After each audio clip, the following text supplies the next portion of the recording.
नमस्ते साथीहरू, सन्चै हुनुहुन्छ? आज म तपाईहरुलाई एउटा सानो इन्फर्मेसन भिडियो लिएर आएको छु। यदि तपाईहरुलाई उपयुक्त लाग्यो भने शेयर गरेर साथ दिनु होला।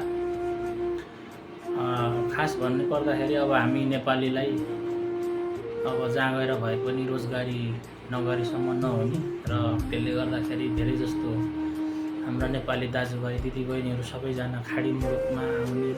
अब खाडी मुलुक आउँदाखेरि चाहिँ दुःखै हुन्छ भन्ने पनि हुन्न सबैमा।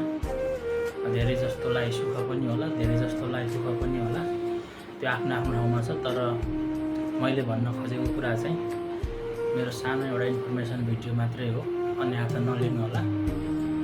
मैले पनि यहाँ काम गर्दै जाँदाखेरि एउटा पासपोर्ट, त्यो पुरानो पासपोर्ट पुरै सक्यो 10 वर्ष र अहिले यो अर्को पनि मैले बनाएको छु।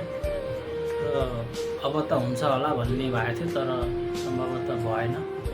र गर्दै भन्दै जाँदा, आफ्नो घर चलाउँदै जाँदा, आफ्नो जिम्मेवारी पुरा गर्दै जाँदा अर्को पासपोर्ट पनि बनाउनु पर्यो। र खाडीमा छोड्ने धेरै पुरानो मेरो सपना पनि थियो र मैले धेरै कोसिस पनि गरेँ। र त्यसको बावजुद अहिले चाहिँ मैले अब जस्तो जे भए पनि ठाउँको हिसाबले युरोपको मेरो पनि भिसा लागेको छ साथीहरू। र तपाईहरुले पनि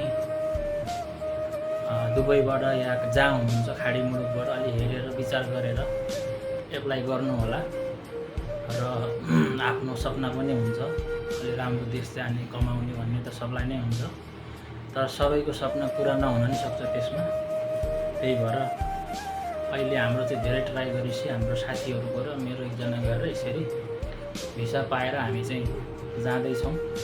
र एउटा मेरो सानो एउटा यो खुसीको कुरा जस्तो पनि भएर शेयर गरेको, अन्य अर्थ नलिनु होला। थ्याङ्क यू, हस्त, नमस्ते, धन्यवाद।